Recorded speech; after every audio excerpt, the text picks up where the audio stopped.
चलिए, hello everyone, am I audible? क्या मेरी वॉइस आप लोगों तक आ पा रही है? क्या मेरी वॉइस आप लोगों तक पहुंच पा रही है?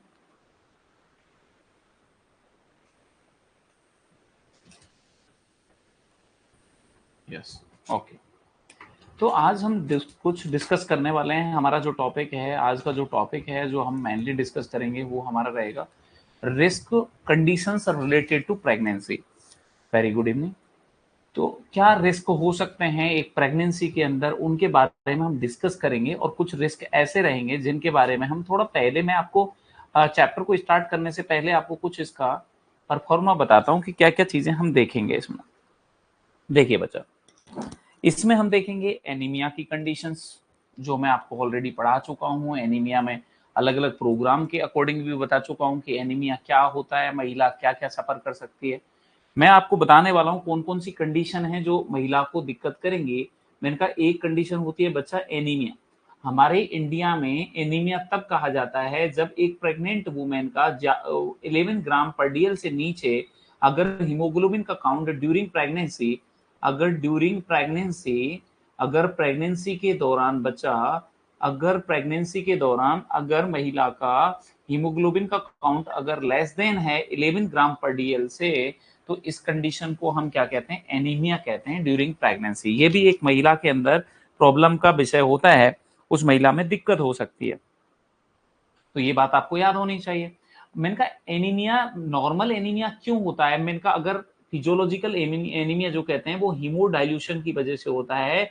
ये मैं आपको पहले ही बता चुका हूं बेटा जी कि हीमोडाइल्यूशन जब आपका होता है तो हेमोडाइल्यूशन की वजह से एक महिला के अंदर आपको एनीमिया देखने को मिलेगा। ये भी बात समझ में आती है। मैंने कहा आयरन, आयरन भी देते हैं कि? मैंने कहा यस। एनीमिया मुक्त भारत एक प्रोग्राम चला रखा है गवर्नमेंट ऑफ इंडिया के द्वारा, एनीमिया मुक्त भारत प्रोग्राम। मैं पूरा नहीं बता रहा हूँ बच्चा, मैं वही बता रहा हूँ जो इस चैप्टर से रिलेटेड थोड़ा थोड़ा सा, ठीक है ना। एनीमिया मुक्त भारत जो प्रोग्राम है वो आपका 2018 के अंदर चला हुआ एक प्रोग्राम है, जिसके तहत एक महिला को हम क्या देते हैं? 60 mg iron plus 500 mcg folic acid की टैबलेट देते हैं, फॉलिक एसिड की टैबलेट देते हैं। प्रेगनेंसी के दौरान उसे, प्रेगनेंसी के अंदर उसे 180 दिन के लिए देते हैं, 180 दे देना है। और एक महिला को, आफ्टर लेबर मतलब कि पोस्टमार्टम पीरियड में, उस महिला को पोस्टमार्टम पीरियड में भी आपको कितना देना है? मैंने कहा उस महिला को पोस्टमार्टम पीरियड में भी आपको 180 दिन तक देना है। हेलो, हाँ बेटा मैं क्लास में फिर करता हूँ ना। तो पोस्टमार्टम जो पीरियड है, उस पोस्टमार्टम पीरियड के अंदर भी हमें 180 डेज हमें क्या करना है? एनीमिया मुक्त भारत प्रोग्राम के तहत में ये टैबलेट देनी होती है। ये मैं आपको ऑलरेडी समझा चुका हूँ। इसमें और क्या क्या चीजें हैं और बताइए सर कि एनीमिया से रिलेटेड मैंने पहले भी बता चुका हूँ कि जब भी एक महिला को आयरन दिया जाता है, हमारा काम क्या होता है? सुनिए, हमें याद रखना पड़ेगा कि जब आयरन डेफिशिएंसी एनीमिया होता है तो हमें और भी कुछ बातें हैं जो बार बार में याद करनी चाहिए।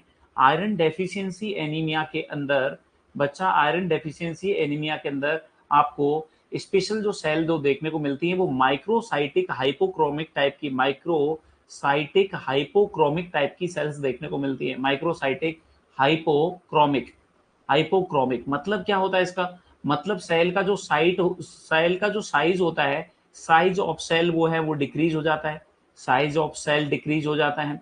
और हाइपोक्रोमिक का मतलब है उसका कलर जो रेड होता है वो भी आपका क्या हो जाता है? यहाँ पर डिक्रीज हो जाता है। उसे हम कहते हैं माइक्रोसाइटिक हाइपोक्रोमिक टाइप की सेल्स कह सकते हैं बच्चा। समझ में आ गया होगा ये बात। मैंने कहा जब आयरन और फॉलिक एसिड देंगे तो याद रखिएगा कभी भी आयरन जब देते हैं, आयरन को कभी भी मिल्क के साथ में नहीं देते हैं, मिल्क को अवॉइड करते हैं, क्योंकि मिल्क के अंदर कैल्शियम प्रेजेंट होता है जो इसके एब्जॉर्प्शन को कहीं न कहीं डिस्टर्ब करेगा। तो कैल्शियम इसके एब्जॉर्प्शन को डिस्टर्ब करेगा, इसलिए नहीं देते हैं। ये बात आपको पता होनी चाहिए। तो सर क्या देते हैं? तो इसके साथ में बच्चा विटामिन सी देते हैं। तो जितने भी हमारे, जो भी हमारे खट्टे फ्रूट होते हैं, जैसे लेमन हो गया या कोई भी ऐसी चीज, यस, जिसमें विटामिन सी अबिडेंट अमाउंट में प्रेजेंट होता है वो कंटेंट आपको इस महिला को देना है जिससे इसके अंदर पूर्ति हो। हम और क्या नहीं देना है सर? टी भी नहीं देनी, चाय भी नहीं देनी है क्योंकि उसमें भी दूध रहता है तो वो भी नहीं देनी है, ठीक है। अच्छा, इसको बढ़िया एब्जॉर्प्शन कब हो सकता है? मैंने कहा जब इसे हम बिटवीन मील्स लेंगे, जब इसे हम बिटवीन मील्स लेंगे तो इसका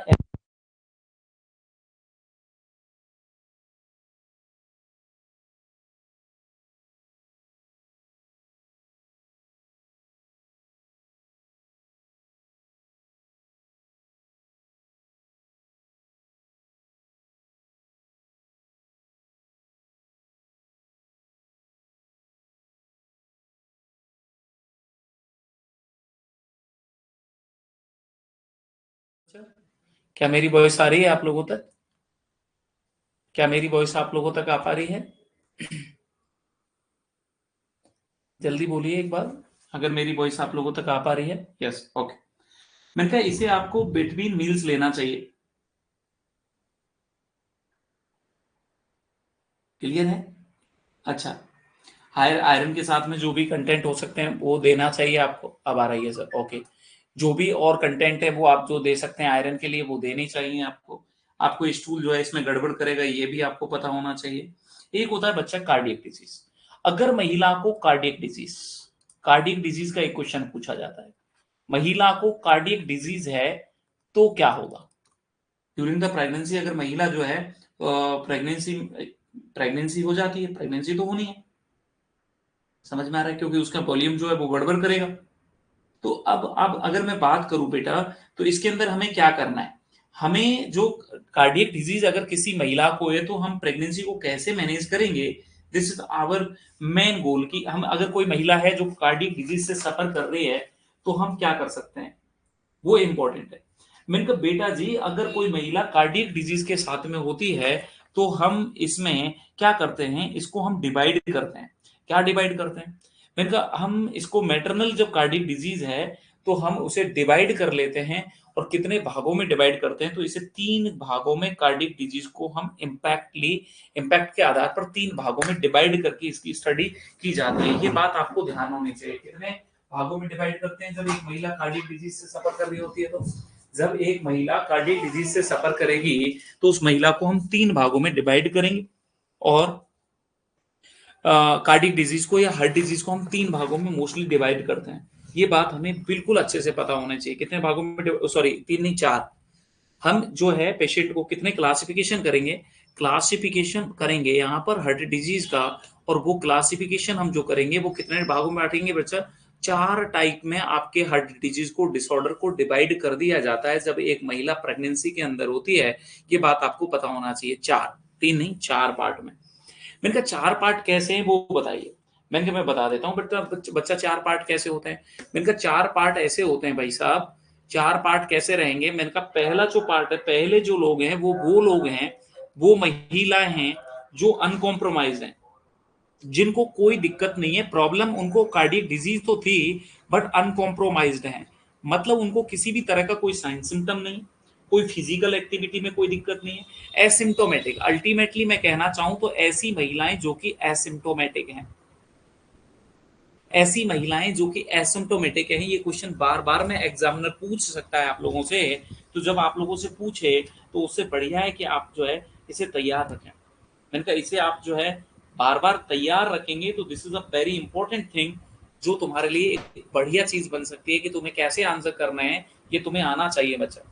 एक छोटी छोटी बातें हैं जो अगर हम बेहतरीन तरीके से सीख के चलते हैं तो हमारे सिलेक्शन को थोड़ा सा इजी बना देती हैं। तो मैंने कहा इजी बन जाए तो इससे बढ़िया कुछ नहीं हो सकता, इसलिए हमें इजी बनाने के लिए प्रयास करते रहने और डरना नहीं है। सिलेक्शन देखिए कल की ही बात है और हमारे यहाँ से टॉप 1 रैंक आई है। तो दैट्स आप लोगों के लिए बहुत बहुत बधाई और कॉन्ग्रेचुलेशन भी सभी लोगों के लिए कि हमारे एक बच्चे ने एक फर्स्ट रैंक लेके आया और एक 5th रैंक लेके लाया है। तो आप लोग भी आने वाले समय में फर्स्ट रैंक और 5th रैंक, अब मैं तो चाहूंगा कि हमारी 3 रैंक जो रहती हैं ऊपर की टॉप, जो हमारे बच्चे ही क्रॉस करके जाएं तो और ज्यादा मजा आएगा। यस, तो मैं आप लोगों से उम्मीद करूंगा आने वाले फ्यूचर टाइम में कि आप लोग भी उन रैंकों को काबिज करेंगे। हमारा एक छोटा सा इंस्टीट्यूट है और ये छोटा सा इंस्टीट्यूट बहुत समझ रहे हैं ना, बहुत अच्छे अच्छे काम कर रहा है। तो आप लोगों से उम्मीद है कि आप लोग, thank you Isha, thank you. मैं आपसे उम्मीद करूंगा कि आप सब लोग इसमें मेरा सपोर्ट करेंगे और आप अपना भी करेंगे। मैंने कहा हमारे पास में जो हार्ट डिजीज होती है उनको कितने कैटेगरी में डिवाइड कर सकते हैं, उनको 4 कैटेगरी में डिवाइड किया जा सकता है। पहले क्लास में वो लोग आते हैं, जो वो महिलाएं जो कि अनकॉम्प्रोमाइज्ड हैं, जिनको कोई प्रॉब्लम नहीं है, एसिम्टोमेटिक हैं, वो महिलाएं इसमें आ जाती हैं। मैंने कहा क्लास सेकंड वो कैटेगरी होती है, क्लास सेकंड वो कैटेगरी होती है जो स्लाइट कॉम्प्रोमाइज्ड है, बहुत ज्यादा कॉम्प्रोमाइज नहीं है पर थोड़ा सा दिक्कत है उसको। स्लाइट कॉम्प्रोमाइज्ड है, बहुत ज्यादा तो नहीं है पर थोड़ा सा उसको दिक्कत होता है, स्लाइट कॉम्प्रोमाइज्ड है, तो वो इसमें आ जाती है। और मैंने कहा बच्चा क्लास थर्ड जो कैटेगरी होती है, उस क्लास थर्ड कैटेगरी के अंदर वो महिला आती है जो अच्छी खासी मार्कडली, मार्कली का मतलब होता है अच्छे से कॉम्प्रोमाइज्ड है, मार्कली कॉम्प्रोमाइज्ड है, वो इसके अंदर आती है। और क्लास फोर जो होती है, क्लास फोर की जो कैटेगरी होती है, उसमें कौन सी महिला आती है? मैंने कहा क्लास फोर की जो महिला आती है उसमें वो महिला आती है जो जो क्या होगी, इनेबल होगी, जो क्या होगी, बिल्कुल इनेबल है to perform physical activity, to perform physical activity, perform physical activity, physical activity without, without discomfort, without discomfort. इसका मतलब ये कह सकता हूं मैं कि यार इसके अंदर तो सिम्टम्स जो है प्रेजेंट रहेंगे, symptoms present at rest, symptoms present at rest. जब आपके सिम्टम्स रेस्ट पे भी प्रेजेंट रहेंगे तो वो कंडीशन आपकी क्लास फोर कैटेगरी में आपके पेशेंट को लेके जाएगी। मैंने कहा वो कैटेगरी आपके क्लास फोर के अंदर अपने पेशेंट को लेके जाएगी। This is a very important thing. मैंने कहा इसको सर ये तो टिपिकल बना दिया आपने, मैंने कहा इसको टिपिकल नहीं करते हैं, इसको सिंपल कर लेते हैं। मैंने कहा सिंपल देखो बेटा जी, इसको अगर मैं सिंपल कहना चाहूं तो सिंपल समझिएगा, मैं इसको सिंपल समझा देता हूं। मैंने कहा कार्डियक डिजीज को मैंने कितने भागों में डिवाइड कर रहा हूं यहाँ पर, 4 कैटेगरी में। मैंने कहा पहली कैटेगरी वो है जो एसिम्टोमेटिक है, फर्स्ट कैटेगरी वो है जिसको कोई सिम्टम नहीं है, कोई कॉम्प्रोमाइज नहीं है, वो है एसिम्टोमेटिक है। और लास्ट वाली कैटेगरी तो सबसे खतरनाक कैटेगरी है, रेस्ट पे भी इसको तो क्या है, एट रेस्ट, रेस्ट पे भी सिम्टम है। मैंने कहा ये कैटेगरी तो वो कैटेगरी है जिसको रेस्ट पर भी सिम्टम है। जब पेशेंट रेस्ट में है ना तब भी इसको सिम्टम आ रहे हैं, जब पेशेंट आपका रेस्ट में है तब भी इसको सिम्टम आ रहे हैं। ये तो वो कैटेगरी है सर जिसमें रेस्ट पर भी सिम्टम आ जाएं, वो कैटेगरी आपकी क्या कहलाएगी? मैंने कहा वो कैटेगरी आपकी, समझ में आ रहा है,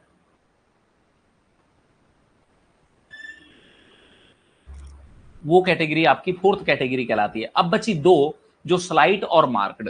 तो अब पहले तो याद रखने का तरीका सीखिए, कैसे याद रखेंगे। मैंने कहा पहली कैटेगरी एसिम्टोमेटिक है, लास्ट में वाली कैटेगरी रेस्ट पे भी सिम्टम है। अब बची हमारे पास में सेकंड कैटेगरी और थर्ड कैटेगरी, इसमें स्लाइट है और इसमें मार्क्ड आपके जो है साइन सिम्टम आपको देखने को मिल सकते हैं। वो कैटेगरी हमारी फोर्थ कैटेगरी कहलाएगी।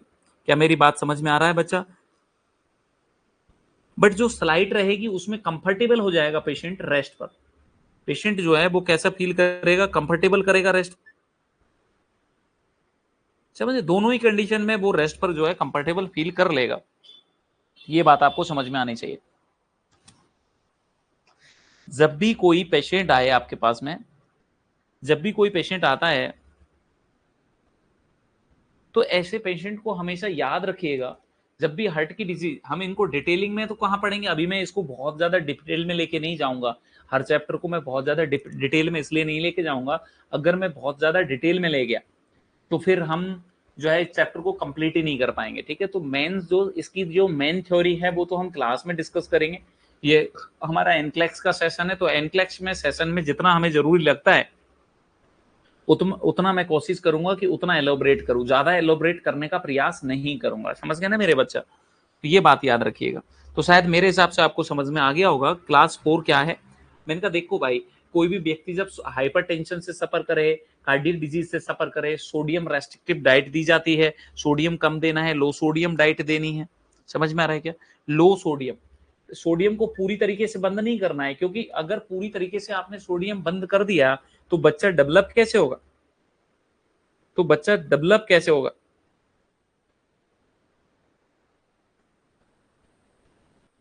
ठीक है ना? यस। तो बच्चा डेवलप कैसे होगा? बच्चे को भी तो सोडियम चाहिएगा, बच्चे को भी तो न्यूट्रिशन चाहिएगा। अब मुझे ये बता दें आप जल्दी से, कितना आयरन चाहिए हमें ड्यूरिंग प्रेगनेंसी, हमें कितना कैल्शियम चाहिए ड्यूरिंग प्रेगनेंसी, कितना रिटेंशन हो जाता है सोडियम का, कितना रिटेंशन हो जाता है सोडियम का, कितना रिटेंशन हो जाता है पोटेशियम का? कौन बताएगा मेरे बच्चों? जल्दी से ये 4 पॉइंट अगर आपको मैंने थ्योरी में पढ़ाए हैं और आप सब बच्चों को याद आ रहे हैं तो बता दो। During the pregnancy total iron का कितना कितना टोटल आयरन है जो कि हमारा क्या हो जाता है, यस, कितना आयरन है जो हमें चाहिए होता है ड्यूरिंग द प्रेगनेंसी? सबको याद आ रहा होगा हमें कितना चाहिए बच्चा? 1000 mg, मतलब कि 1 ग्राम। टोटल हमें कितना चाहिए? 1 ग्राम। अगर कैल्शियम की बात करेंगे तो 1 से 1.5 ग्राम, एवरेज बात करेंगे तो 1.2 ग्राम, अगर मैं बात करूंगा ऐसे तो 1000 से 1500 ग्राम, वो सॉरी मिलीग्राम, और अगर एवरेज बात करूंगा तो 1200 मिलीग्राम। ये सारा पता होना चाहिए। हाँ, रिटेंशन सोडियम का कितना होता है? 1000 मिली इक्विवेलेंट, और पोटेशियम का कितना होता है? 10 ग्राम। पता है ये सारी वैल्यू? नहीं पता है तो मैंने दोबारा रिपीट कर दी है, मैंने दोबारा रिपीट कर दी हैं कि आप लोगों को अगर नहीं आ रही है तो मतलब आपकी थ्योरी कंप्लीट नहीं है, इसलिए आप उनको जाके दोबारा से रिपीट करने की आवश्यकता है। इस बात को निश्चित करने के लिए मैंने ये चीज आपके सामने दोबारा से रख दी है कि आप इसको दोबारा से जाके एक बार रीड आउट करें अगर आपको ये बात समझ में नहीं आई है तो। अगर समझ में आई है दैट्स गुड, फिर कोई दिक्कत वाली बात है नहीं है। चलिए, अगर मैं कहूं बच्चा, अगर मैं आपसे कहूं कि आपका हैबिचुअल अबॉर्शन किसे कहते हैं, अगर मैं आपको एक टर्मिनोलॉजी बताना चाहूं यहां पर कि हैबिचुअल अबॉर्शन किसे कहते हैं, तो आप मुझे समझिए हैबिचुअल अबॉर्शन किसे कहेंगे। मैंने कहा बच्चा हैबिचुअल अबॉर्शन की अगर बात करना चाहूं तो हैबिचुअल अबॉर्शन एक स्पॉन्टेनियस अबॉर्शन है जो खुद में खुद होते हैं, 3 या मोर, 3 या 3 से ज्यादा, 3 और मोर, 3 या 3 से ज्यादा बार स्पॉन्टेनियसली, ऐसे अबॉर्शन जो खुद से हो जाते हैं, हम करवा नहीं रहे हैं, खुद से हो जाते हैं, स्पॉन्टेनियस हो जाते हैं, 3 या 3 से ज्यादा बार जब आपके अबॉर्शन हो चुके होते हैं तो उसको हम क्या कह सकते हैं? उसे हम हैबिचुअल अबॉर्शन की कैटेगरी में रखते हैं। जब आपका अबॉर्शन बार बार में हो रहा है तो उसे हम क्या कहते हैं? हैबिचुअल अबॉर्शन की कैटेगरी में रखते हैं। ये बात आपको अच्छे से क्लियर होनी चाहिए, ये बात आपको अच्छे से समझ में आ जानी चाहिए कि हैबिचुअल अबॉर्शन क्या हो सकता है सर।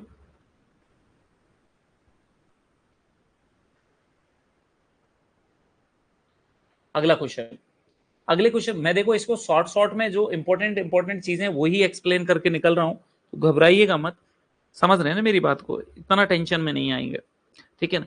मैं कुछ एक्टोपिक प्रेगनेंसी के बारे में कहानी बताता, ये चल जाएगा ना ऐसे मैं जो पढ़ा रहा हूँ वो चलेगा आपके लिए, या इसमें कुछ सुधार करने की आवश्यकता है कि सर और एक्सप्लेन करने की जरूरत है?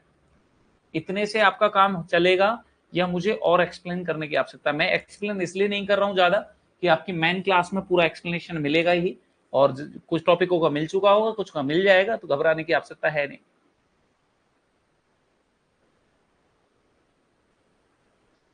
तो मुझे जल्दी से बता दीजिए कि मुझे और एक्सप्लेनेशन करने की रिक्वायरमेंट है या जितना है उतना सफिशिएंट चल रहा है? एक बार बता दें मुझे, मैं उसी अकॉर्डिंग आगे बढ़ूं।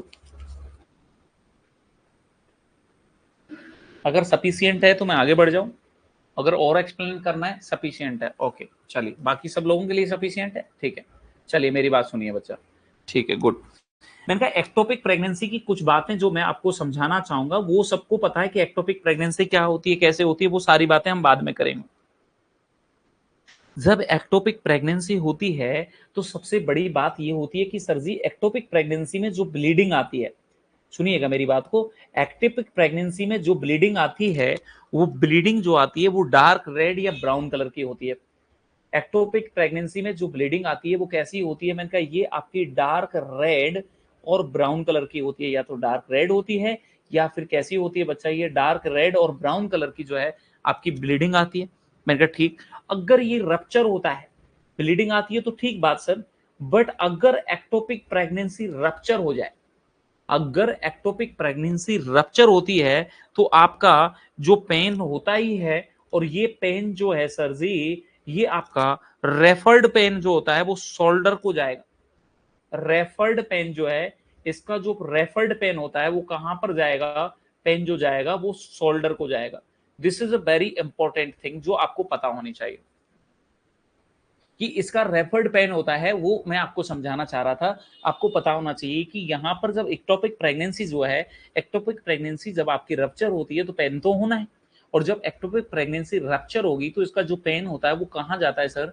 इनका इसका जो पेन होता है वो शोल्डर को जाता है। इसका पेन कहाँ तक जाता है बच्चा? इसका पेन आपका शोल्डर को रेडिएट होता है। अच्छा मुझे एक ऐसी बताइए, एक ऐसी एमएसएन की डिजीज बताइए जिसका पेन शोल्डर को जाता है, जल्दी बताइए। एक मुझे ऐसी डिजीज बताइए जिसका पेन शोल्डर को जाता है।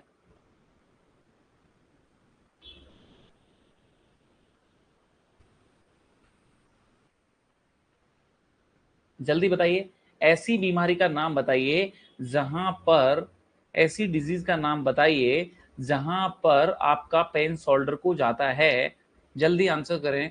अगर कोई मेरा बच्चा कर पाएगा दैट्स गुड, बहुत अच्छा लगेगा मुझे। जल्दी करें भाई, जल्दी से आंसर करें बच्चा। देखो कितना बढ़िया आंसर कर सकते हैं आप लोग, मैं देखना चाहता हूं कि आप कितना बढ़िया आंसर कर रहे हैं। सारे लोगों के आंसर दिखने चाहिए मुझे। एंजाइना में जाता है सर? ये नहीं सुनना चाहता था बस मैं, ये एंजाइना वाला तो मैं बिल्कुल नहीं सुनना चाहता था, क्योंकि ये तो सबको पता है।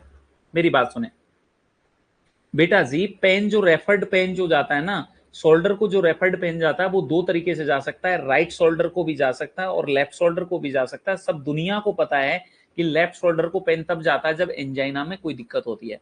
तो ये तो सारी दुनिया को पता है।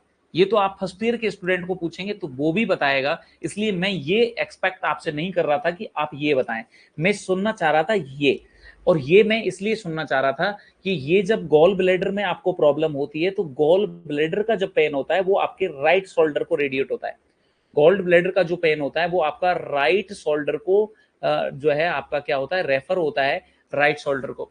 पेनकियाज का जो पेन होता है वो मैं कैसे याद रखता हूं? मैं इनका पी फॉर पेनकियाज, और पी को मैं उल्टा करके दिखूंगा तो बी फॉर बैक। जो बैक को पेन जाता है वो पेनकियाज का पेन होता है, और गॉल ब्लेडर का पेन जो होता है वो राइट शोल्डर को जाता है। इसलिए आपको यहाँ पर ये भी पता होना चाहिए कि यहाँ पर शोल्डर को पेन जाएगा, तो आपको शोल्डर के वाले पेन जो है वो भी थोड़ा सा क्लियर रहे तो आपको थोड़ा और अच्छा रहेगा। क्लियर है बच्चा? चलिए, मैंने कहा ऐसी कंडीशन में आप अगर एक्टोपिक प्रेगनेंसी में आप अगर उस बच्चे को, जो ग्रोइंग बच्चा है, उसकी ग्रोथ को रोकना चाहते हैं, जो ग्रोथ जो चल रही है उसको अगर तुम रोकना चाहते हो तो कौन सी दवाई दोगे? जल्दी बताएं। बाकी तो सब बढ़िया है, पर इसकी अगर तुम ग्रोथ को रोकना चाहते हैं तो क्या करना चाहोगे ये बताओ। जल्दी आंसर करें। अगर तुम ग्रोथ को रोकना चाहते हैं तो हम क्या करते हैं? यस, मीथोट्रेक्सेट देते हैं। दैट्स गुड, बहुत बढ़िया।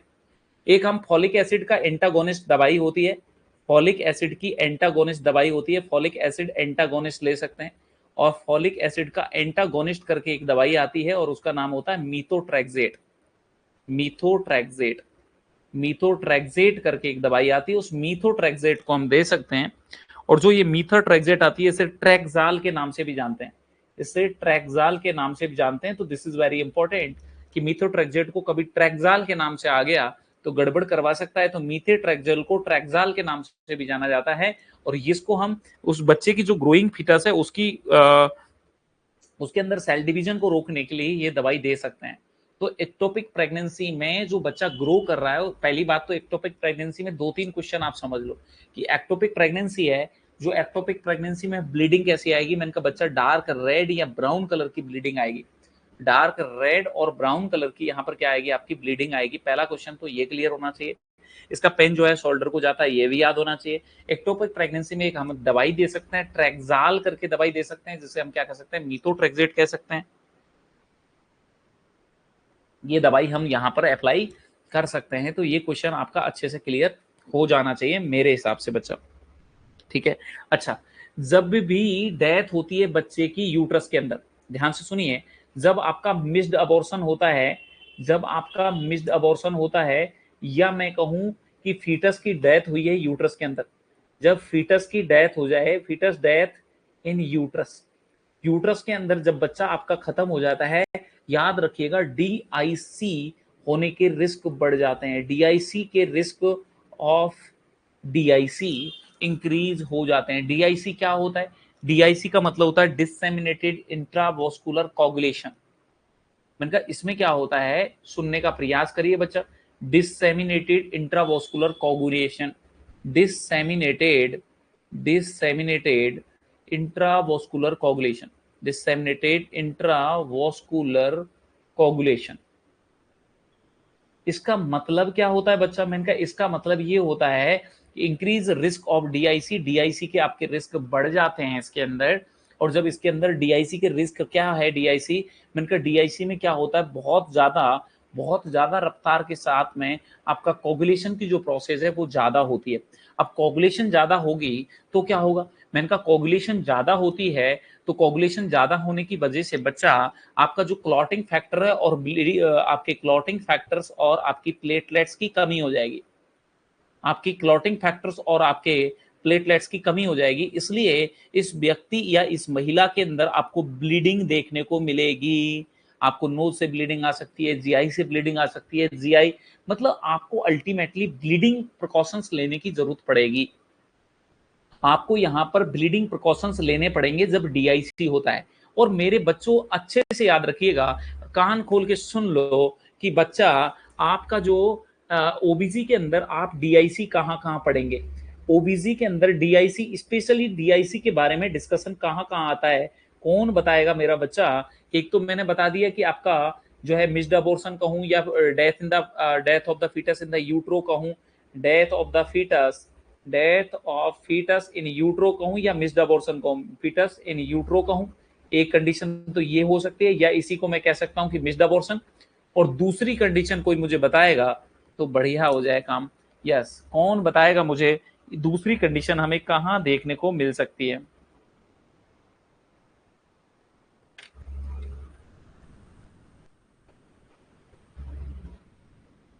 जल्दी आंसर करें।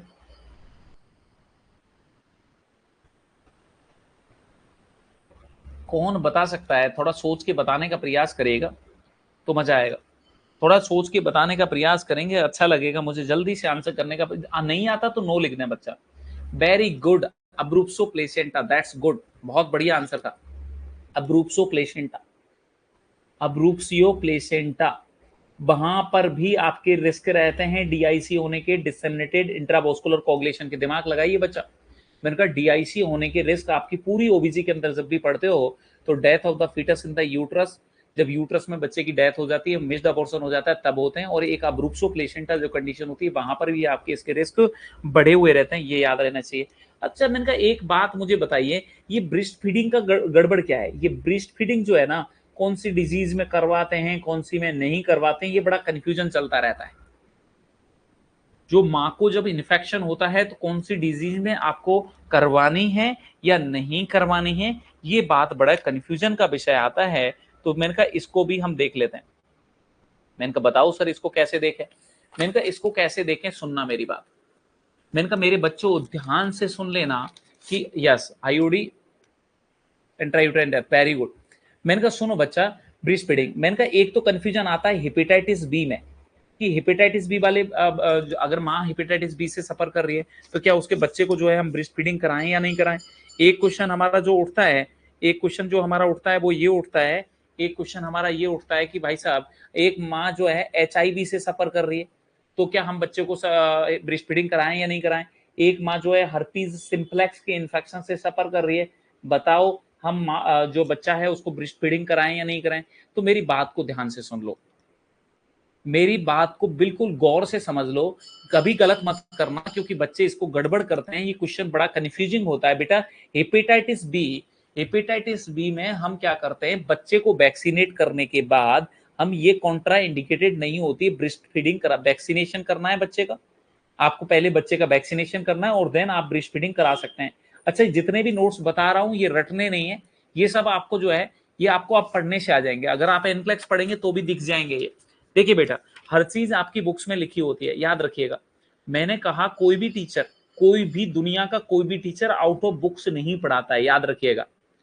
हमेशा याद रखिएगा, आपको बेवकूफ बनाने के लिए बेवकूफ बनाया जा सकता है कि हम यहाँ से पढ़ाते हैं, वहां से पढ़ाते हैं, ये करते हैं, वो करते हैं, बट दुनिया का कोई भी टीचर आपको बुक से बाहर से नहीं बताता है। सारी चीजें बुक्स में लिखी होती हैं। कंफ्यूजन इतना सा होता है, हमें वो चीज दिखती नहीं है, टीचर को वो चीज दिखती है। टीचर का एक एक्सप्लेनेशन का वे होता है और हमें वो चीज दिखती नहीं है, क्योंकि हम उतनी पकड़ नहीं होती है हमारी, फर्क इतना सा होता है। तो मैं अपने बच्चों को गुमराह नहीं करूंगा बिल्कुल भी। मैं ये कहूंगा कि अगर आप जो है एनक्लेक्स को पढ़ भी रहे ना, तो आपको ये सारी चीजें वहां पर लिखी हुई मिल जाएंगी, इसलिए घबराइएगा मत, उसको पढ़ने का प्रयास करिएगा, फास्ट रिवीजन करिएगा।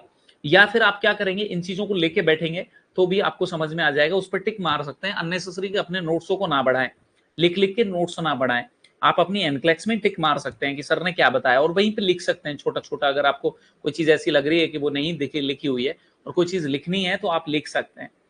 मेरे बच्चों क्लियर है क्या?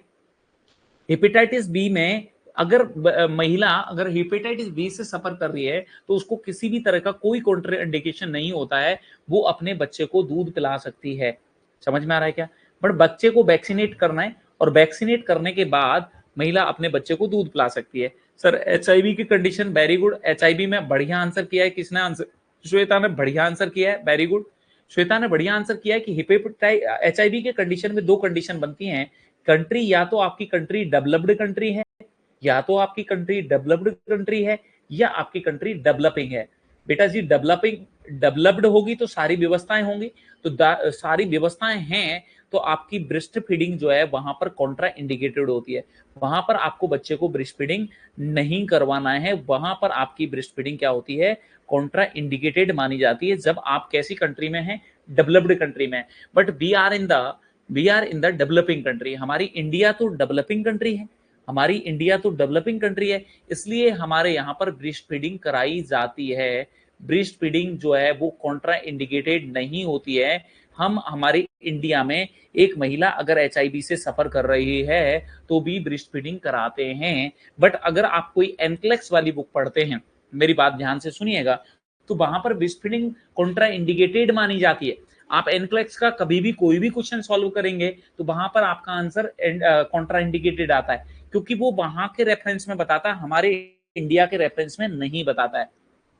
इसलिए कान खोल के सुन लो बच्चा, कि अगर हम एनक्लेक्स के क्वेश्चन सॉल्व कर रहे हैं और वहां पर ब्रेस्ट फीडिंग कॉन्ट्रा इंडिकेटेड बता दी है, तो हमें घबराना नहीं है, क्योंकि हमें आंसर कॉन्ट्रा इंडिकेटेड नहीं करना है, हमें इंडियन रेफरेंस में आना है, क्योंकि हमारी कंट्री इंडियन कंट्री है और हम डेवलपिंग कंट्री में रहते हैं, इसलिए यहाँ पर ब्रेस्ट फीडिंग कराई जाती है, यहाँ पर ब्रेस्ट फीडिंग कॉन्ट्रा इंडिकेटेड नहीं होती है। तो ये एक अंतर है जो आपको समझ के रखना है।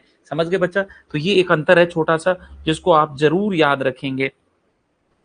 क्लियर है? मेरे बच्चों को शायद समझ में आ गया होगा। अब क्वेश्चन दूसरा सुने। मैंने कहा एक क्वेश्चन दूसरा सुने। एक महिला है, एक महिला है जो जिसको मैंने कहा एक महिला है, आफ्टर लेबर, उसका लेबर हो गया, उसको हिमेटोमा, बेजाइनल हिमोटोमा या बल्बल हिमोटोमा हो गया। कैसा पता लगेगा तुम्हें?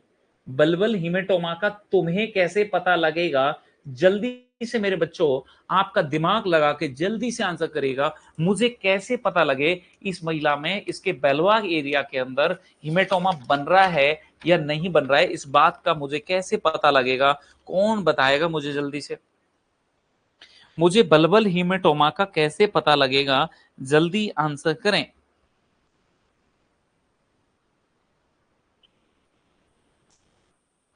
जल्दी आंसर करें, जल्दी से करो भाई आंसर, जितना आंसर कर सकते हो मुझे जल्दी आंसर करो। कैसे पता लग सकता है एक महिला के बल्बल एरिया के अंदर हिमेटोमा बन रहा है? कैसे पता करो? अब आप आंसर अगर स्वेलिंग किए, अगर आप पेन किए, तो क्या एक बात बताइए, एक महिला के लेबर के बाद में बार बार में हम जेनेटल एरिया को चेक कर रहे हैं क्या? क्या हम जेनेटल एरिया को चेक करते हैं क्या? यस। जल्दी आंसर करके बताइएगा भाई, जल्दी से आंसर करें फास्टली। मैं आपके लेवल को थोड़ा दिमाग के साथ खेलना चाहता हूँ, तो आप दिमाग के साथ आइए। सोचिए, अच्छा आंसर था वैसे कीर्ति का।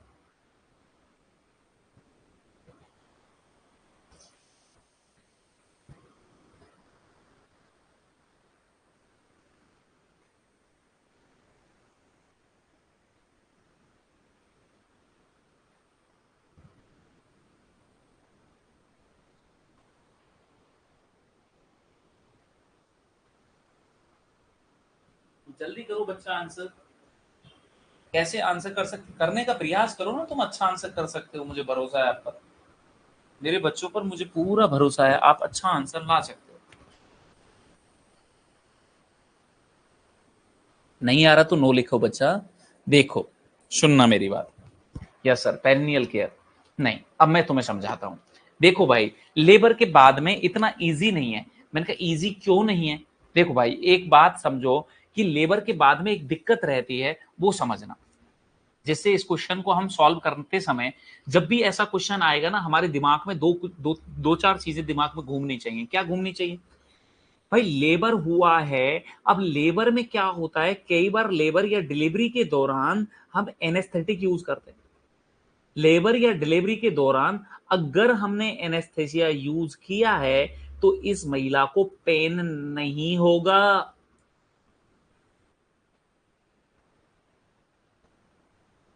समझ में आ रहा है मेरी बात? तो हम पेन के लिए नहीं ढूंढ रहे होंगे। अगर एनेस्थेटिक, ये दिमाग में चलना चाहिए बेटा। ये क्वेश्चन की मैं वो बता रहा हूं जहां से तुम्हें क्वेश्चन को घुमाएगा, कहां से तुम्हें क्वेश्चन को गड़बड़ करेगा, वो क्वेश्चन मैं आपको समझाना का प्रयास कर रहा हूं। ये बात आपके दिमाग में आनी चाहिए कि एक महिला अगर लेबर के बाद में कंडीशन में है तो तुम्हारे दिमाग में चलना, अच्छा लेबर की बात कर रहे हो, डिलीवरी की बात कर रहे हो, अच्छा इसको एनेस्थेसिया दे सकते हैं क्या? मैंने कहा दिया हो सकता है, डिलीवरी हुई हो, एलएससीएस वगैरह को, एलएससीएस में तो नहीं, बट आप स्पाइनल वगैरह देते? मैंने कहा यस, स्पाइनल वगैरह देते हैं ना कई बार। अगर स्पाइनल वगैरह दिया है, एनेस्थेटिक अगर यूज किया है, पेन नहीं होगा। इसलिए पेन के लिए नहीं देखेंगे। देखो भाई, दो कंडीशन है, अगर नहीं दिया है तब तो पेन और स्वेलिंग देखोगे। अगर हमने एनेस्थेसिया का यूज नहीं किया है, अगर एनेस्थेसिया का यूज नहीं किया है, नो एनेस्थेसिया, तो हम क्या देखेंगे, वहां पर पेन का हमें कंप्लेंट आ जाएगी, स्वेलिंग का कंप्लेंट आ जाएगा। वो महिला खुद ही कंप्लेंट कर देगी मुझे पेन हो रहा है। इजीली आपको, अगर महिला पेन की कंप्लेंट करेगी, then you can assess the perineal area and then easily आप उसे आइडेंटिफाई कर लेंगे, अच्छा यहाँ पे स्वेलिंग हो रखी है, तुम आगे बढ़ जाओगे। बट एक महिला जिसको अगर एनेस्थेसिया दिया था, उसको वो पेन की कंप्लेंट नहीं करेगी। अगर वो पेन की कंप्लेंट नहीं करेगी तो कैसे पता लगेगा? बीपी से पता लगेगा।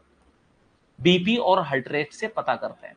अगर महिला की अचानक से बीपी गिरने लगे और हार्ट रेट बढ़ने लगे तो आपको तुरंत से आपको जेनेटल एरिया को चेक करना चाहिए।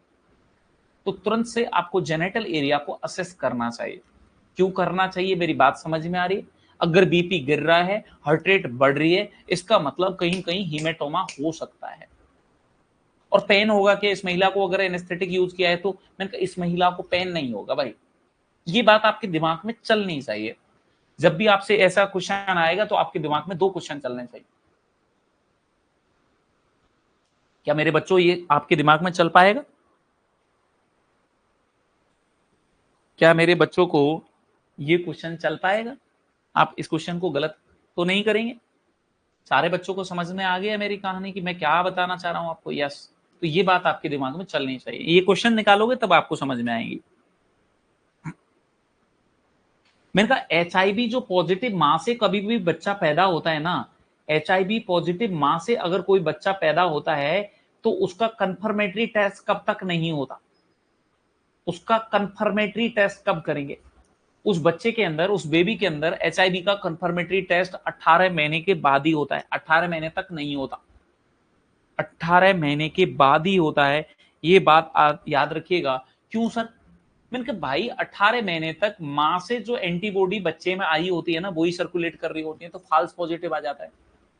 18 महीने तक तो बच्चे के अंदर वो मां के द्वारा आई हुई एंटीबॉडी ही घूम रही होती हैं, इसलिए अगर हम टेस्ट करेंगे तो वैसे भी पॉजिटिव आ जाएगा, तो वो तो फॉल्स पॉजिटिव भी आ सकता है। बट अगर कंफर्म करना है कि ये सच में एचआईवी का जो है ग्रसित हो चुका है या नहीं हो चुका है, तो आपको उस बच्चे में 18 महीने के बाद में दोबारा से टेस्ट लगाना चाहिए। समझ में आ गया? हमारे यहाँ पर जब बच्चा पैदा होता है, या अगर मैं बात करूं तो मां से बच्चे में ना फैले इसके लिए हम नेबिरापिन करके एक दवाई आती है वो देते हैं, नेबिरापिन। और हमारे यहाँ के अलावा जीडोबुडाइन भी यूज करते हैं, जीडोबुडाइन। तो नेबिरापिन और जीडोबुडाइन दो दवाइयां आती हैं, इसलिए हम इन दवाइयों को इस्तेमाल करते हैं मां से वर्टिकल ट्रांसमिशन को रोकने के लिए। हम वर्टिकल ट्रांसमिशन रोके, वर्टिकल ट्रांसमिशन ना हो, हमारा जो इनफेक्ट वर्टिकल ट्रांसमिशन ना हो, समझ गए ना, मां से बच्चे में नहीं जाए, उसके लिए हम ये मेडिकेशन दे सकते हैं। तो ये बात भी आपको अच्छे से याद रहे तो दैट्स गुड, बहुत बढ़िया बात। समझ में आ गया बच्चा, ये बात मेरी याद रहेगी आपको सबको।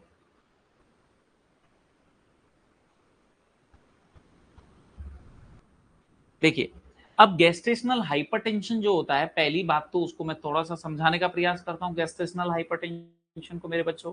देखिए, कभी भी गैस्ट्रेशनल हाइपरटेंशन कब कहेंगे?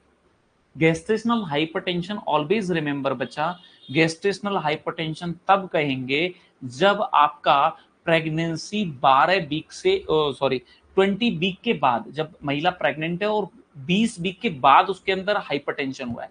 अगर 20 वीक से पहले हाइपरटेंशन हुआ है, अगर 20 वीक से पहले ही, मतलब प्रेग्नेंट है महिला और 20 वीक से पहले ही उसको हाइपरटेंशन की शिकायत है, उसे कभी भी गैस्ट्रेशनल हाइपरटेंशन या प्रेगनेंसी इंड्यूस हाइपरटेंशन नहीं कहेंगे। गैस्ट्रेशनल हाइपरटेंशन का दूसरा नाम होता है PIH। PIH इसे कहते हैं हम प्रेगनेंसी इंड्यूस हाइपरटेंशन। इसे हम क्या कह सकते हैं बच्चा? प्रेगनेंसी इंड्यूस हाइपरटेंशन की कैटेगरी में रख सकते हैं।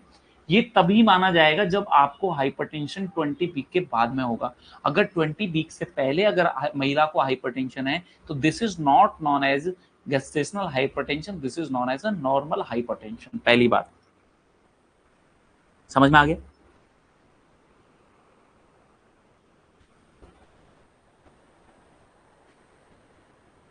इसे हम क्रॉनिक हाइपरटेंशन भी कह सकते हैं।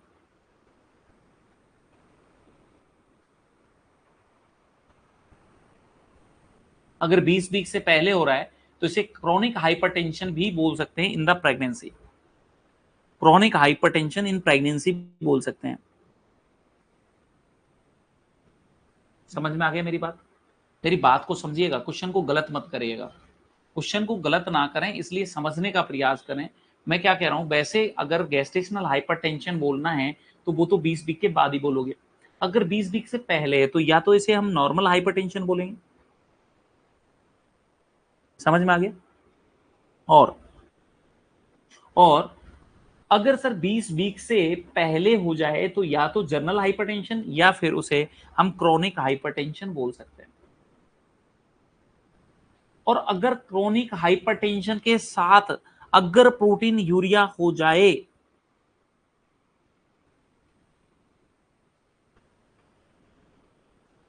समझ में आ रहा है?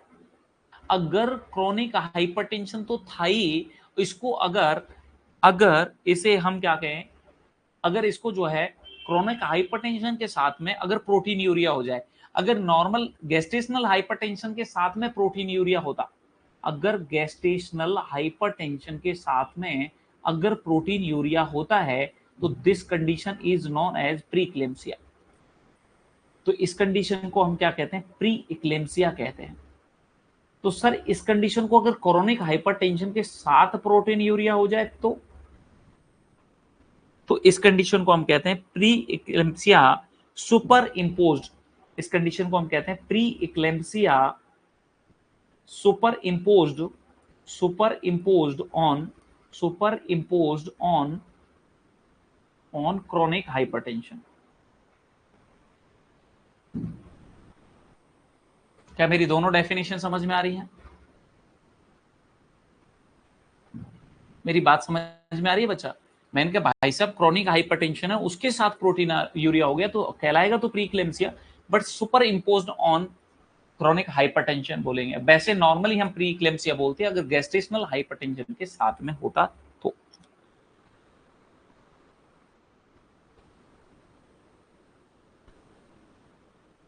बताओ भाई, सबको समझ में आ गया है? तो क्या मेरे सारे बच्चों को ये क्वेश्चंस क्लियर है, अच्छे से क्लियर है? तो जल्दी से बताइए।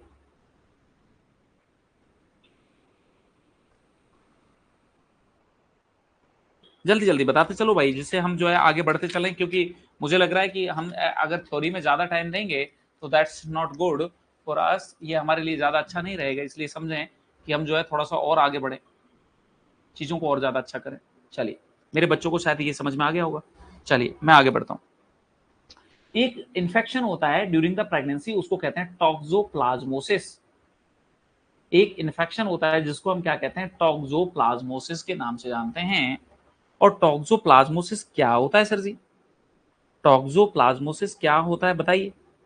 तो अगर आप में से कोई बच्चा बता सकता है तो बताइए, टॉक्सोप्लाज्मोसिस जो है वो क्या होता है, जल्दी लिखें।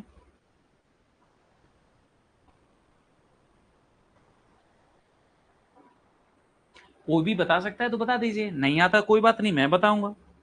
मैंने कहा देखो, ये एक जानवरों से होने वाली बीमारी है, ये एक जूनोटिक डिजीज है। पहली बात, जो जानवरों से होती है, जानवरों के बीच में आदान प्रदान होती है, उसे हम क्या कहते हैं, जूनोटिक डिजीज के नाम से जानते हैं। तो toxoplasmosis is a zoonotic disease. पहली बात, टॉक्सोप्लाज्मोसिस एक कैसा इंफेक्शन है बच्चा, जूनोटिक इंफेक्शन है। किसकी वजह से होता है, किसकी वजह से होता है, ये भी बात याद रहनी चाहिए। प्रोटोजोआ इन्फेक्शन है, ये प्रोटोजोआ की वजह से होता है, प्रोटोजोआ। तो ये बड़ा इंपॉर्टेंट और फेमस क्वेश्चन है यहाँ का। कौन से प्रोटोजोआ, ये नहीं पूछेगा। प्रोटोजोअन पैरासाइट जो है, प्रोटोजोआ जो पैरासाइट है उसकी वजह से होता है। और याद रखिएगा, ये क्वेश्चन कैसे पूछा जाता है, बड़ा इंटरेस्टिंग क्वेश्चन यहां से बनता है। पूछेगा बैक्टीरिया, वायरस, फंगाई, किसकी वजह से होता है इन्फेक्शन। अब बच्चे समझ रहे हो तुम क्या आंसर करते होंगे? सबको लगता है सुना सुना क्वेश्चन आया था सर, वही आया था जो आपने पढ़ाया था, टॉक्सोप्लाज्मासिस। पर गड़बड़ क्या है कि बहुत इजीली गलत करवा लेता है एग्जामिनर, क्योंकि एग्जामिनर को पता होता है कि तुम गलत करोगे। इसलिए बेटा जी याद रखिएगा, गलती ना करें, इसको कंठस्थ करें, इसे हाईलाइट करें। This is not bacterial infection, this is a protozoal parasite infection है। पहले बात तो ये समझ में आनी चाहिए, ठीक है ना। ये मां को कैसे आता है, मां को कैसे आता है, इसका ट्रांसमिशन जो होता है, transmission to mother, transmission to mother को कैसे आता है ये इन्फेक्शन। मैंने कहा मां को इसलिए आता है कि वो या तो रो मीट खाती है, कच्चा मांस खाती है, रो मीट। और अगर जो कैट कैट जो है, कैट लीटर को अगर वो फॉलो, कैट लीटर को हैंडल करती है।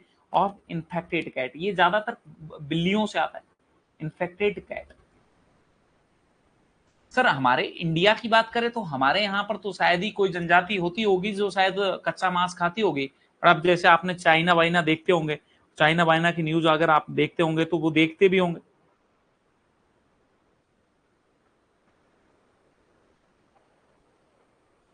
समझ में आ रहा है, वहां आपने देखे होंगे कोई रो मीट खा रहा है, कच्चा मांस ही खा जाते हैं। आप कई वीडियोज आप अगर वायरल होते हुए देखते हो तो उन लोगों के अंदर ज्यादा रिस्क होते हैं। हम तो कच्चा मांस क्या, हमारे यहाँ तो इंडिया में तो लोग मांस ही नहीं खाते हैं, नॉन वेज ही नहीं खाते हैं बहुत सारे लोग। तो मैक्सिमम तो नॉन वेज नहीं खाते हैं, कुछ लोग खाते हैं वो भी पका हुआ खाते हैं। तो रो मीट जहाँ खाते हैं कि या कैट लिटर को हैंडल कर रहा है कोई इन्फेक्टेड कैट का, तो वहां से भी आपका हो सकता है, प्लेसेंटा के द्वारा ये माँ को चला जाएगा। इसकी वजह से अगर ये पहले ट्रांसमिस्टर में चला गया तो इसकी वजह से आपका क्या हो जाता है, इसकी वजह से अबॉर्शन हो जाता है बेटा।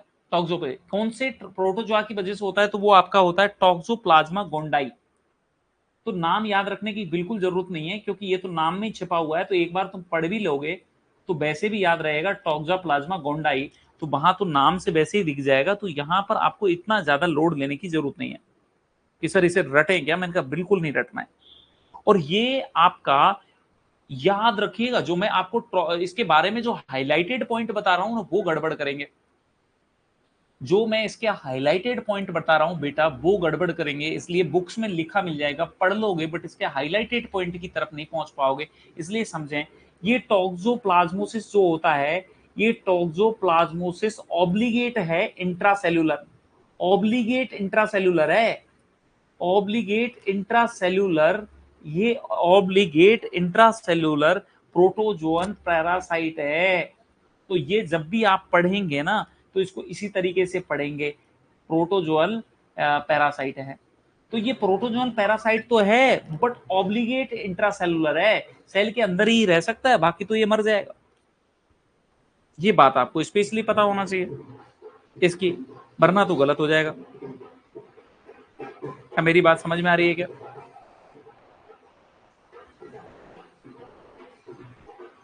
एक मिनट रुक जाइएगा, यहाँ पर थोड़ी सी साउंड आ रही है, शायद आपको बाहर वाली नॉइज आ रही है क्या?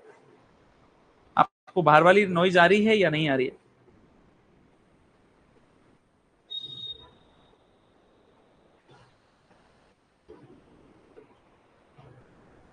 अगर बाहर वाली नॉइज यस सर आ रही है तो डांस करते रहो। हाँ, डांसिंग वाली आ रही है कि सर डांस कर रहे हैं, बच्चे जो है बोर हो गए हैं सर, इसलिए इसलिए आवाज लगाई गई है कि हमारे बच्चे कहीं से बोर ना हो गलती से भी, उनको जो है यस कम ही आ रही है। ठीक है, थोड़ा डांस करते रहे।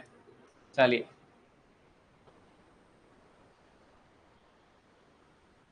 बढ़ू आगे। मेरी बात समझ आ रही है बच्चा? हंस दिया करो भाई। टॉक्सोप्लाज्मोसिस के अंदर सारी बातें अगर आपको पता है तो वो तो बढ़िया है, बट एक तो ये पैरासाइट का इन्फेक्शन है, प्रोटोजोआ का इन्फेक्शन है और इंट्रासोल्यूलर है, ये बात नहीं भूलना है, अगली बार यही गलत करवाएगा। तो मेरे बच्चों ये गड़बड़ मत करना कि ये पैरासाइट का है और आपका क्या है इंट्रासेलुलर, ऑब्लिगेट इंट्रासेलुलर। हाईलाइट करें और इसे बार बार पढ़ें कि ये इंट्रासेलुलर आपका प्रोटोजोअल का या प्रोटोजोअल पैरासाइट जो है उसका इन्फेक्शन होता है। ऐसा नहीं है कि कैट से ही होता है, हालांकि ये गॉट, डॉग, सिप इनसे भी फैलता है। ऐसा नहीं है कि ओनली कैट से फैलता है, उनसे भी फैलता है, बट ज्यादा हमारे अंदर इसी से आता है, कैट से, इसलिए हम इसके कैट से ही पढ़ते हैं, इसलिए हम कैट से ही पढ़ते हैं इसको। बाकी फैलने को तो और भी चीजों से फैलता है। अच्छा सर जी, क्वेश्चन ये उठता है, क्वेश्चन ये क्वेश्चन ये उठता है कि कहां पर कौन कौन से एरियाज में सबसे ज्यादा अफेक्ट करता होगा, कौन से एरियाज में ये सबसे ज्यादा अफेक्ट करता होगा, ये क्वेश्चन बनता है। मैंने कहा यस, ये क्वेश्चन तो बनता है। ये कौन से एरिया जो हैं जहां पर ये सबसे ज्यादा इंपैक्ट करता होगा, वो कौन से एरिया हैं?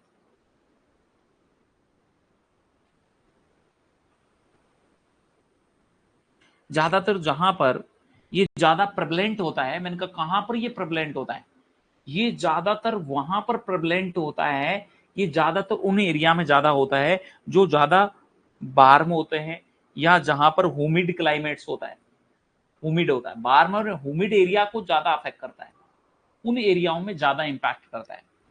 बाहर मतलब गर्म प्रदेश जहां है, जहां पर थोड़ी नमी रहती है, उन एरियाओं में ये ज्यादा देखने को आपको मिल सकता है। तो ये थोड़ी सी बात अगर आपको याद रहे तो अच्छी बात है सर। इसकी सिम्टम्स बहुत खतरनाक नहीं आते, इसके जो सिम्टम्स हैं वो बहुत खतरनाक नहीं आते हैं, इसके सिम्टम एकदम फ्लू लाइक आते हैं, जैसे तुम्हें कॉमन कोल्ड होता है ना वैसा होता है। कैसे आता है? जैसे तुम्हें फ्लू ब्लू होता है वैसा ही होता है, एकदम फ्लू लाइक आता है, तुम्हें पता भी नहीं होता कि तुम इन्फेक्टेड हो चुके होते हैं। तो इसलिए कोई इसका डायग्नोस करना भी बड़ा मुश्किल होता है, इसलिए इसका डायग्नोसिस करना भी बहुत मुश्किल होता है, क्योंकि पता ही नहीं लग पाता, और पता ही नहीं लग पाएगा तो फिर तो गड़बड़ हो जाएगी। समझ में आ रहा है? पता ही नहीं लग पाएगा तो कैसे करोगे तुम इसका पता, तो पता ही नहीं लग पाता, इसलिए इसका कुछ ज्यादा टेंशन की जरूरत नहीं है। आपको मैंने इंपॉर्टेंट जो कहानी बताई है वो याद रख पाएंगे आप टॉक्सोप्लाज्मोसिस के बारे में? क्या टॉक्सोप्लाज्मोसिस के बारे में याद रख पाएंगे? दिस इज अ टॉक्सोप्लाज्मा गोंडाई जो है इंट्रासेलुलर, ऑब्लिगेट इंट्रासेलुलर, जो आपका इंट्रासेलुलर है, ऑब्लिगेट है, प्रोटोजोआ पैरासाइट्स है, ये पता होना चाहिए। कैट को हैंडल करने से ये ज्यादा होता है, तो ये भी आपको पता होना चाहिए। तो ये बातें कुछ आपको पता रहे तो दैट्स गुड। अगर ये बात याद रहेंगी मेरे बच्चों तो बहुत बढ़िया बात है। अगला चीज मैंने कहा अगली बात बताइए सर, मैंने कहा बता देते हैं बच्चा, इंपॉर्टेंट कहानी है, सुनने का प्रयास करिएगा, शॉर्ट नोट्स में पढ़िएगा, मेरे बच्चों बहुत अच्छा याद रख पाएंगे। रोबेला, जो रोबेला होता है उसकी कहानी, मैंने कहा रोबेला को हम जर्मन मीजल्स भी कहते हैं, रोबेला को हम जर्मन मीजल्स के नाम से भी जानते हैं, ये बात तो सबको पता होगी शायद कि इसे जर्मन मीजल्स कहते हैं। मैंने कहा सर यस, इसे हम जर्मन मीजल्स के नाम से जानते हैं, ये बात पता होगी। मैंने कहा इसका रोबेला टाइटर देखते हैं। जब हम किसी महिला में रूबेला टाइटर देखें, जब किसी महिला में हम रूबेला टाइटर देखें तो हमें क्या करना है, कम से कम 1:8 आना चाहिए। इससे ऊपर आ रहा है तो ठीक है, अगर लेस देन 1:8 आ गया, अगर लेस देन 108 आ गया तो हमें वैक्सीनेशन करना पड़ेगा। और अगर हमें वैक्सीनेशन किया तो हमें 1 से 3 मंथ तक प्रेगनेंसी को अवॉइड करना है, प्रेगनेंसी को आपको अवॉइड करना है। This is a very important कहानी जो यहां पर बच्चों आपको याद रहनी चाहिए। मैंने कहा क्या कहा, बात को समझिए कि जैसे एक महिला है और वो सफर कर रही है रुबेला से, आपने रुबेला का टाइटर देखा और 1:8 टाइटर आ गया। कितना टाइटर आ गया? 1:8 या उससे ऊपर आ गया, तब तो घबराने की जरूरत नहीं है। अगर रुबेला का जो टाइटर आपने देखा और वो रुबेला का टाइटर 1:8 से कम आया, उसका रेशियो, उसका जो टाइटर है वो 1:8 से कम आया, तो आपको वैक्सीनेशन करने की जरूरत पड़ेगी। और अगर आपने वैक्सीन किया तो आपको 1 से 3 महीने तक प्रेगनेंसी को नहीं होने देना है। क्या यहाँ पर ब्रेस्ट फीडिंग अवॉइडेड होती है क्या? क्या यहाँ पर ब्रेस्ट फीडिंग अवॉइडेड होती है? नहीं, ब्रेस्ट फीडिंग अवॉइड नहीं होती है। अगर ये महिला पोस्टमार्टम में है तो ब्रेस्ट फीडिंग वगैरह अवॉइडेड नहीं होती है। ब्रेस्ट फीडिंग की कहानी तो हमने हर्पीज सिंप्लेक्स, HIV और हेपेटाइटिस बी में ही देखी थी, जहां पर हमने पढ़ा था। बाकी तो हम ऐसी जगह कहीं नहीं पढ़ते हैं, ठीक है ना, तो घबराइएगा मत, तो इसलिए याद रखिएगा। मैंने कहा ठीक सर जी, आगे और क्वेश्चन बताइए। मैंने कहा और बता देता हूं आपको, एक बता देता हूं GBS के बारे में, गुलियन बैरे सिंड्रोम। तो सॉरी, ग्रुप क्या बता रहा हूं मैं, GBS, group B streptococcus. GBS group B streptococcus, ये भी खतरनाक इन्फेक्शन करता है, इसलिए इसे भी हम पढ़ते हैं। ये ग्राम पॉजिटिव बैक्टीरिया है, पहली बात तो ये याद रखिएगा कि ये आपका ग्रुप बी जो है, बी पॉजिटिव, हम वैसे भी बी को बी पॉजिटिव बोलते हैं, तो ऐसे करके याद रख सकते हैं, ये आपका ग्राम पॉजिटिव बैक्टीरिया है। सर याद कैसे रखेंगे? मैंने कहा ग्रुप बी, और बी पॉजिटिव कहते हो ना तुम, बी पॉजिटिव तो ग्रुप बी है, तो ये तो पॉजिटिव बैक्टीरिया है, ऐसे याद रख लेना आप। समझ गए ना? इजी हो गया याद रखना कि ये ग्राम पॉजिटिव बैक्टीरिया है सर जी, ठीक है ना। और ये हमारा नॉर्मली मेनिंजाइटिस करवा सकता है, इसलिए खतरनाक है। ये मेनिंजाइटिस तक करवा सकता है, इसलिए खतरनाक है, तो इसलिए खतरनाक होता है। तो हम क्या करते हैं, इसका कल्चर करते हैं। एक महिला में ग्रुप बी स्ट्रेप्टोकोकस के लिए हम इसे पता करने के लिए रेक्टल या बेजाइनल कल्चर करते हैं। रेक्टल या बेजाइनल कल्चर करेंगे, वहां से सैंपल लेंगे। बेजाइनल हम क्या करेंगे, रेक्टल या बेजाइनल जो सैंपल लेंगे, रेक्टल या बेजाइनल जो सैंपल लेते हैं उनका कल्चर करते हैं। और वो कब करते हैं, ये बड़ा इंपॉर्टेंट है कि आपके पास में एक महिला एंटीनेटल विजिट के लिए आती है, आपके लिए एक महिला एंटीनेटल विजिट के लिए आती है, तो आप इसका कल्चर कब करेंगे?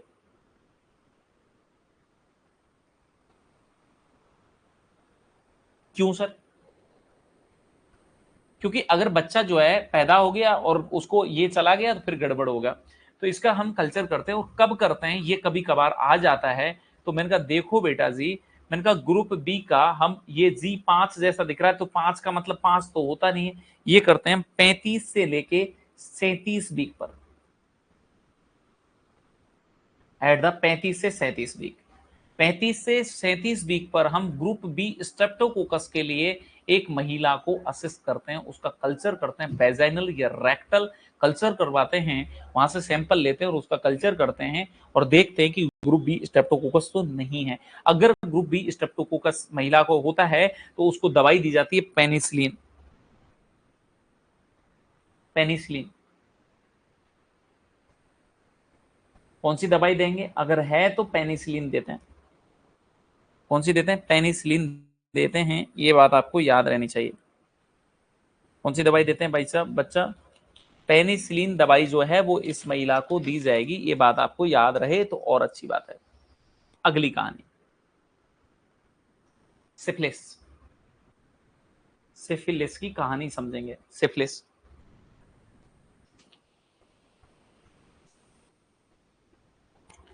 ये पहली बात तो कोई एक्यूट इन्फेक्शन नहीं है, this is a chronic infection. Important point है, ये आपका क्रोनिक इन्फेक्शन होता है, इंपॉर्टेंट है, एक्यूट नहीं है, ये कभी भी एक्यूट नहीं होता, this is a chronic infection. किसकी वजह से होता है? ट्रिपोनोमा पैलिडम की वजह से होता है, ये सारे बच्चों को पता होता है, ये मैं बताऊं नहीं तब भी आपको पता होता है, क्योंकि छोटी क्लासों से आप ये क्वेश्चन पढ़ते आ रहे हैं, ये क्वेश्चन आप बहुत छोटी क्लासों से पढ़ते आ रहे हैं, तो मुझे यहाँ पर एक्सप्लेन करने की बिल्कुल भी कतई भी जरूरत नहीं है कि ये आपका ट्रेपेनोमा पैलिडम की वजह से होता है, ये सबको पता होता है। और इसके लिए हम कौन सा टेस्ट करते हैं ये भी मुझे बताना की जरूरत नहीं है। मैंने कहा ये आपका बीडीआरएल टेस्ट करते हैं, बेनेरल डिजीज रिसर्च लेबोरेटरी टेस्ट। इसके लिए हम कौन सा टेस्ट करते हैं? मैंने कहा इसके लिए हम बीडीआरएल टेस्ट करते हैं, बेनेरल डिजीज रिसर्च लेबोरेटरी टेस्ट करते हैं, तो ये भी सबको पता रहता है। मैंने कहा ये कब करते हैं? सिफिलिस, ऐसा लगता है जैसे फिसल गए, सिफिलिस,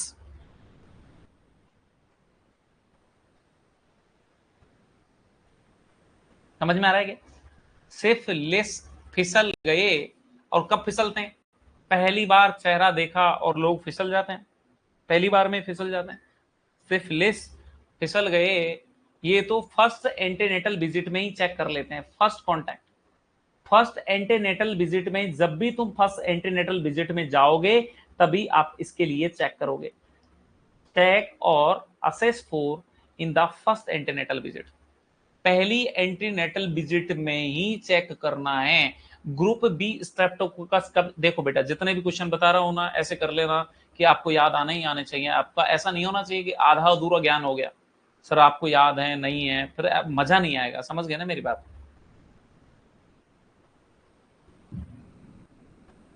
फिर इन सारे टॉपिक्स को पढ़ाने का कोई उद्देश्य नहीं निकलेगा। इनका जो कहते हैं ना कि एक प्रोडक्टिव चीज निकलनी चाहिए, वो प्रोडक्टिव चीज मैं आपसे चाहता हूं कि मेरे बच्चों आप प्रोडक्टिव कंटेंट को प्रोडक्टिव करें। और प्रोडक्टिव कब हो पाएगा? जब आप लोग इसमें अपना पूरा इनपुट डालेंगे, ठीक है ना, पहली एंटीनेटल विजिट पर। और दोबारा कब करते हैं? क्योंकि ये ड्यूरिंग प्रेगनेंसी भी तो हो सकता है, तो दोबारा इसे और आफ्टर दैट जब दोबारा करेंगे इसे, रिपीट कब करेंगे इस टेस्ट को? तो मैंने कहा इस टेस्ट को आप रिपीट करेंगे 36 वीक की प्रेगनेंसी पर। इस टेस्ट को आप रिपीट करेंगे, मैंने कहा इस टेस्ट को आप रिपीट करेंगे 36 वीक की प्रेगनेंसी पर। पहली बार कब करते हैं? फर्स्ट एंटीनेटल विजिट में करते हैं। दोबारा कब करते हैं? तो 36 वीक की प्रेगनेंसी में आप सिफिलिस का टेस्ट लगाएंगे। ये इंपॉर्टेंट क्वेश्चन है, ठीक है सर, ये तो हमें याद रहेगा। अच्छा, ये याद रहेगा। अच्छा, एक एग का एक और क्वेश्चन रह गया उसका, रेबीज वाले का। रेबीज की वैक्सीन में एग से एलर्जी चेक करते हैं, रेबीज वाली वैक्सीन में हम क्या करते हैं? एग एलर्जी चेक भी करते हैं, तो ये भी आपको पता रहना चाहिए। समझ में आ गया? ठीक। सिफिलिस की स्टेज होती हैं, सिफिलिस की हमें स्टेज देखने होती हैं, और वो हमें पढ़ना भी है, कंपलसरी टॉपिक होता है कि सिफिलिस की क्या क्या स्टेज हो सकती हैं, सिफिलिस की क्या क्या स्टेज होती हैं, तो वो हमें देखना चाहिए।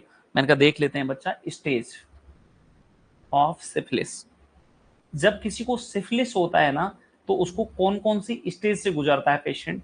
मेरे का स्टेज, इसमें 3 स्टेज होती हैं, प्राइमरी स्टेज, सेकेंडरी स्टेज और tertiary stage. Primary stage, secondary और टर्सरी 3 स्टेज होती है। सबसे ज्यादा इन्फेक्शियस यही स्टेज होती है, सबसे ज्यादा मोस्ट इन्फेक्शियस स्टेज होती है। पहला पॉइंट, इसका मतलब है सिफिलिस अगर किसी व्यक्ति को हो रखा है, अगर किसी व्यक्ति को अगर सिफिलिस हो रखा है, तो और वो कौन सी फेज में है, तब सिफिलिस को ज्यादा फैला सकता है। मोस्ट इन्फेक्शियस का मतलब है वो फैला पाएगा और लोगों को भी फैला पाएगा। समझ गए मेरी बात? क्या कहा मैंने? दोबारा से समझने का प्रयास करें, मैंने जो बोला, मैंने कहा ये मोस्ट इन्फेक्शियस फेज होती है, और यहां पर अल्सर बनता है, जिनको कैंकर कहते हैं, अगर आपने सुना होगा तो, हाँ मैंने पढ़ाया होगा आपको। यहां पर आपका, यहां पर क्या बनते हैं? यहां पर आपके अल्सर बन जाते हैं, और वो भी पेनलेस अल्सर बनते हैं, और वो भी कैसे बनते हैं? पेनलेस अल्सर बन जाते हैं, घाव बन जाते हैं at the at the entry point of spirochete, जहां से ये तुम्हारा स्पाइरोकीट था ना, ट्रिपोनम पैलिडियम, जहां से आपकी बॉडी में एंट्री किया था, उस पॉइंट अल्सर कहां पर बनेंगे? तो मैंने कहा अल्सर वहां पर बनेंगे जहां पर जिस पॉइंट से ये एंट्री किया है आपकी बॉडी में, जिस पॉइंट से आपकी बॉडी में एंट्री किया है उस पॉइंट पर क्या बन जाएंगे बेटा? वहां पर अल्सर बन जाएंगे और वो भी पेनलेस रहेंगे। ज्यादातर आपका इन्फेक्शन इसी में फैलता है। ये मोस्ट इन्फेक्शियस है, मोस्ट इन्फेक्शियस होती है।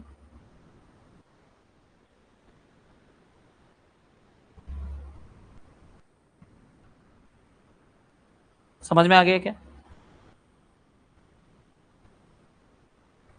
इस फेज आपको क्लियर हो चुकी है। तो अब आती है सेकेंडरी फेज, सेकेंडरी स्टेज आ जाती है। सेकेंडरी स्टेज में क्या होगा? आपसे पूछ सकता है बेटा, घुमा के पूछेगा ना, तो कैसे पूछेगा मैं बताता हूं। सेकेंडरी से मैंने कहा सेकेंडरी स्टेज में एक तो आपको पूरी बॉडी में जहां जहां लिम्फ होते हैं ना, वहां पर आपको उसमें स्वेलिंग आ जाएगी, लिम्फ एडिनोपैथी हो जाएगी। तो आपको यहां पर एक तो यहां पर आपको जर्नलाइज्ड लिम्फ एडिनोपैथी देखने को मिलेगी।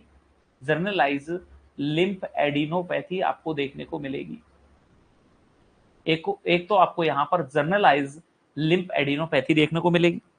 दूसरा क्या देखने को मिलेगा? लीजन बन जाएंगे, पूरी बॉडी में लीजन बन जाएंगे, और लीजन बन जाएंगे एनीवेयर ऑन द स्किन और म्यूकस मेम्ब्रेन।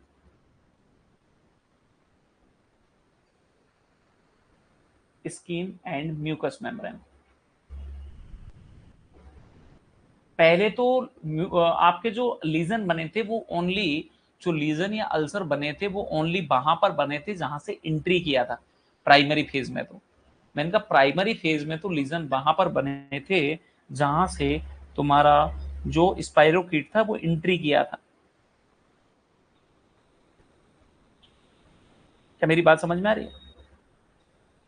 जहां से एंट्री किया था वहां पर लीजन बने थे, बट इसमें तो जर्नलाइज्ड लिम्फेडेनोपैथी हो जाएगी, और सारी जगह पर कहीं भी आपकी पूरी बॉडी में, चाहे वो स्किन है, लीजन है, आपका सब जगह कहीं पर भी बन सकता है।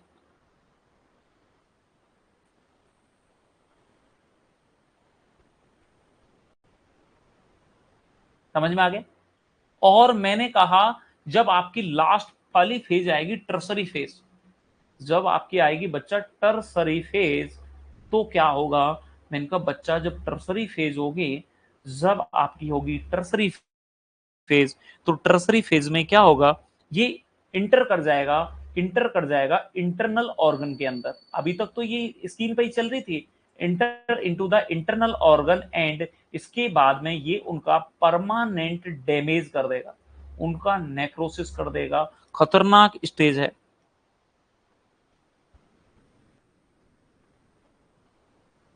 समझ में आ रहा है क्या? ये सारे ऑर्गन को डैमेज कर सकता है, अरोटा को कर सकता है, सेंट्रल नर्वस सिस्टम को कर सकता है, मेंटल रिटार्डेशन करवा सकता है, बहुत कुछ कर सकता है। और ये कब होती है, ये स्टेज कब आती है? मैंने कहा ये जब आती है 10 से 30 साल, 10 से 30 साल बाद में आती है, आफ्टर अनट्रीटेड। अगर तुमने उनको अनट्रीट कर दिया, अनट्रीटेड मतलब उन्हें तुम्हें ट्रीट नहीं किया, प्राइमरी लीजन को जो पहले घाव बने थे उनको तुमने अनट्रीटेड छोड़ दिया, लापरवाही करके छोड़ दिया, तो आप लास्ट वाली फेज में चले जाएंगे, टर्सरी फेज में। और जब आप टर्सरी फेज में जाएंगे तो ये आपका जो स्पाइरोकीट था वो इंटरनल ऑर्गन में चला जाएगा, और इंटरनल ऑर्गन को जाके अफेक्ट करेगा, वो आपके इंटरनल ऑर्गन को जाके अफेक्ट करेगा। और याद रखिएगा बच्चा, आपके इंटरनल ऑर्गन को ये परमानेंटली हमेशा हमेशा के लिए डैमेज कर देगा। This is a very important thing. और अगर इसने हमेशा के लिए डैमेज किया तो ये तो बड़ी समस्या वाली कंडीशन उत्पन्न हो जाएगी। तो मेरे बच्चों को शायद जो मैं कहना चाहता हूं वो मेरी बात बहुत अच्छे से समझ में आई होगी। स्टेज ऑफ सिफिलिस, मैं सिफिलिस की स्टेज बता रहा था। मैंने पहली स्टेज में ओनली लीजन बनते हैं, उनको हम कैंकर भी कहते हैं, उनको हम क्या कहते हैं? कैंकर कहते हैं। ये पेनलेस लीजन है, ठीक है। और वो कहां पर बनते हैं? एंट्री साइट पर बनते हैं, जहां पर तुम्हारा स्पाइरोकीट एंट्री करता है, जहां से उस साइट पर जो लीजन बनते हैं उनको हम क्या कहते हैं, प्राइमरी लीजन्स हैं।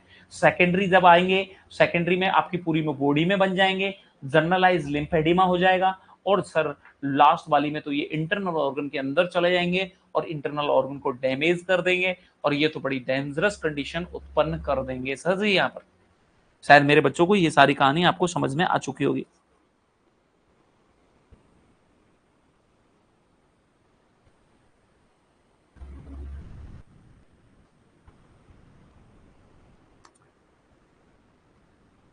समझ में आ गई?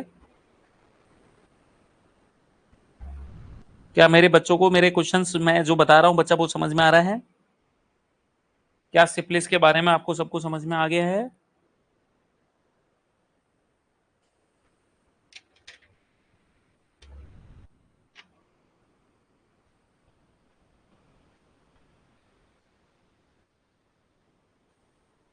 क्लियर? दैट्स गुड, बहुत बढ़िया। अगली कहानी, एक इन्फेक्शन होता है जिसे कहते हैं कॉन्डाइलोमा एक्यूमिनेटम। कॉन्डाइलोमा एक्यूमिनेटम के नाम से जानते हैं, एक्यूमिनेटम, कॉन्डाइलोमा एक्यूमिनेटम के नाम से जानेंगे। मैंने कहा बच्चा कॉन्डाइलोमा एक्यूमिनेटम किसकी वजह से होता है? ह्यूमन पैपिलोमा वायरस की वजह से होता है। कॉन्डाइलोमा एक्यूमिनेटम जो कंडीशन डेवलप होती है वो किस वजह से होती है? तो मैंने कहा कॉन्डाइलोमा एक्यूमिनेटम जो होती है वो ह्यूमन पैपिलोमा वायरस का इन्फेक्शन है, पहली बात, एचपीवी। और मैं पहले भी बता चुका हूं एचपीवी जो है क्या क्या कर सकता है। एचपीवी सर्वाइकल कैंसर कर सकता है, जेनाइटल बार्ड्स कर सकता है, मेल के अंदर जो है आपका squamous cell carcinoma of the penis करवा सकता है, तो ये बात याद रहे। और इसका टेस्ट कब करते हैं? मैंने कहा इसका जो डायग्नोसिस लगाते हैं वो 35 से 36 वीक पे लगाते हैं।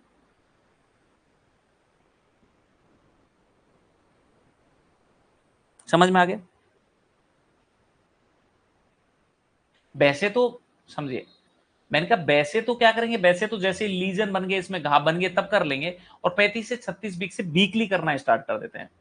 वैसे तो जब लीजन बन गए, लीजन जब बने तो उनसे एक्टिव लीजन है, जब आपके एक्टिव लीजन रहेंगे, आपको लग रहा है घाव है, तो आप टेस्ट कर लीजिए, लीजन बनेंगे इसमें तो घाव बनेंगे। बट 36 वीक से वीकली करना स्टार्ट करते थे, वीकली फ्रॉम 35 से 36 वीक, 35 से 36 वीक से तो इसको वीकली टेस्ट करना स्टार्ट कर देते हैं। मैंने कहा दोबारा से सुन लो बेटा, ये टेस्ट आपको बार बार गड़बड़ करेंगे, इसलिए मेरे बच्चों गड़बड़ मत करना, इसको बहुत भली बात तरीके से समझने का प्रयास करना। यू कैन डू, आप अच्छा कर सकते हैं।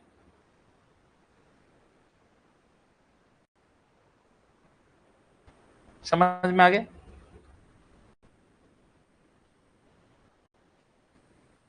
क्या मेरे बच्चों को ये सारी कहानी क्लियर है? तो जल्दी से आंसर करें, सर हमें समझ में आ गया है।